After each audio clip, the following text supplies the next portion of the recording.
Hello friends, good morning all of you. कैसे हैं आप सब लोग? आई होप कि सब बढ़िया होंगे। तो चलिए चलते, आज हो गया हमारा 25 जुलाई 2025। तो चलिए जल्दी स्टार्ट करते हो। देखते हैं आज का महत्वपूर्ण क्वेश्चन। हमारा फर्स्ट क्वेश्चन कौन सा है? फर्स्ट क्वेश्चन देखते हैं। हाल ही में भारत का कौन सा शहर चौथे विश्व खाद्य भारत 2025 की मेज़बानी करेगा? तो इसका आंसर था नई Delhi. World food India fourth edition था, ठीक है। 25 से फोर्थ एडिशन रहेगा इस वर्ष। 25 से 28 सितंबर 2025 में किया जाएगा। कहाँ? तो नई दिल्ली में। इसका फर्स्ट एडिशन कहाँ हुआ था? तो सॉरी, कब हुआ था? 2017 में। सेकेंड एडिशन हुआ था 2023 में, और थर्ड एडिशन हुआ था 2024 में, ठीक है। आयोजनकर्ता कौन होता है? तो केंद्रीय खाद्य प्रसंस्करण उद्योग मंत्रालय होता है, ठीक है। प्रश्न नंबर सेकंड देखते हैं। हाल ही में राष्ट्रीय प्रसारण दिवस कब मनाया गया? तो इसका आंसर होगा 23 जुलाई को। आईबीसी कंपनी द्वारा मनाया जाता है, और स्थापना का मतलब आईबीसी कंपनी है, ठीक है। और स्थापना कब हुआ था? 1927 में, ठीक है। राष्ट्रीय प्रसारण दिवस 2025 में 23 जुलाई 2025 23 जुलाई 1927 को भारत की पहली बार व्यवस्थित रेडियो प्रसारण की शुरुआत की गई थी, जिसने देश के कोने कोने तक सूचना, शिक्षा और संस्कृति को रोशनी पहुंचाई थी, ठीक है। प्रश्न नंबर थर्ड देखते हैं। हाल ही में GR ग्रेशिये ने कोलकाता में कौन सा आठवां और अंतिम ASW सेलो वाटर क्राफ्ट लॉन्च किया है? तो इसका आंसर हो जाएगा INS अजय। ग्रेश कोलकाता ने भारत की नौसेना के लिए आठवें और अंतिम anti submarine warfare shallow water craft ASW का निर्माण किया है, जिनका नाम अजय है। 21 जुलाई 2025 को लॉन्च किया गया। यह जहाज यार्ड मतलब 30-34 स्वदेशी तकनीक का उपयोग करके बनाया गया है, और तटीय रक्षा को मजबूत करने की नौसेना की पहल का हिस्सा है, ठीक है। प्रश्न नंबर फोर्थ। हाल ही में किस राज्य के CM विदेशी भाषा पहल शुरू की है? तो इसका आंसर हो जाएगा असम में, ठीक है। असम के मुख्यमंत्री हेमंत बिस्वा शर्मा ने युवाओं को विदेशों में रोजगार योग्य बनाने के लिए मुख्यमंत्री विदेश योजना CM फ्लाइट शुरू की है। इसमें जापानी भाषा सहित विदेशी भाषाओं का प्रशिक्षण मिलेगा। यह योजना जापान के SSW वीज़ा कार्यक्रम से जुड़ी है, जिससे युवाओं को जापान में काम करने का मौका मिलेगा।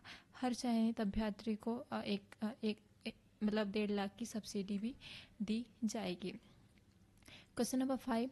हाल ही में वन टाइम रेगुलाइजेशन स्कीम 2025 कहाँ लॉन्च की गई? इसका आंसर होगा पौंडीचेरी में। प्रश्न नंबर 6 देखते हैं। हाल ही में भारतीय वायुसेना ने सितंबर 2025 तक लड़ाकू विमान को सेवानिवृत्ति करने की घोषणा की है। तो इसका आंसर हो जाएगा MiG-21 को। भारत चीन युद्ध के बाद 1963 में वायुसेना में शामिल किया गया था, ठीक है। भारत में MiG-21 फाइटर जेट को सितंबर 2025 की आयु में सेना रिटायर्ड कर दिया जाएगा, ठीक है। MiG-21 की जगह स्वदेशी रूप से विकसित तेजस MK मतलब 1A फाइटर जेट को भारत की वायु सुरक्षा की जिम्मेदारी दी जाएगी।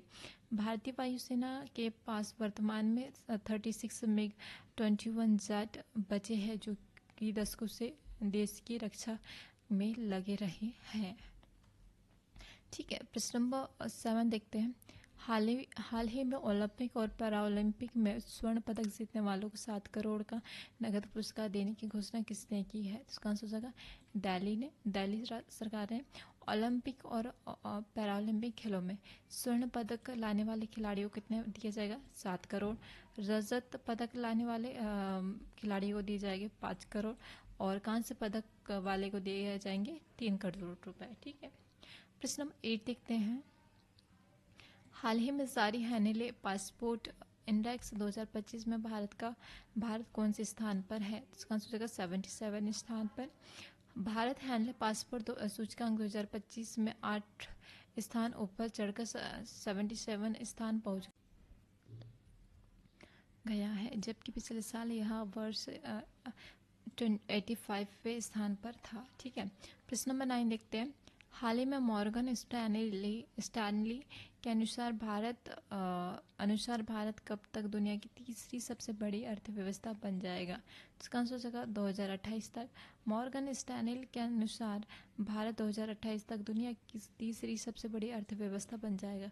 2028 तक भारत की अर्थव्यवस्था 10.6 ट्रिलियन डॉलर तक पहुंचने का अनुमान है, जिसमें राज्य और केंद्र शासित प्रदेश भी भूमिका निभाएंगे। ठीक है, प्रश्न नंबर 10 देखते हैं। हाल ही में पद्मश्री रत्न थियमर का निधन हो गया, वे क्या थे? तो इसका आंसर हो जाएगा वे एक रंगमंच कलाकार थे। उन्हें उनके बारे में देख लेते थोड़े।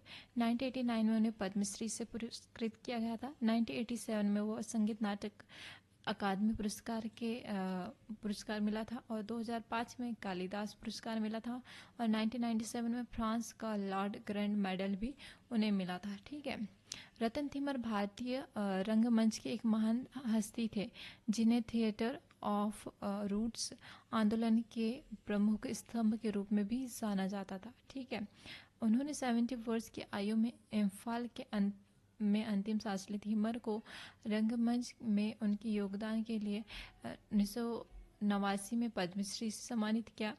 उन्होंने कई प्रसिद्ध नाटकों का निर्देशन किया, जिनमें चक्रव्यूह, उत्तरप्रेदी और हे नुंगसिबी पृथ्वी जैसे शामिल है। थिमर ने कोरस रिपर्टी थिएटर की घोषणा की, जो भारत रंगमंच के लिए एक महत्वपूर्ण प्रशिक्षण और प्रदर्शन बन गया है।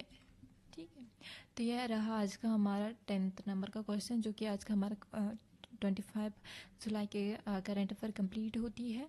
तो थैंक यू सो मच दोस्तों, यहाँ तक हम साथ बनाए रखने के लिए थैंक यू सो मच, और मिलते हैं कल नई वीडियो के साथ में। Thank you so much.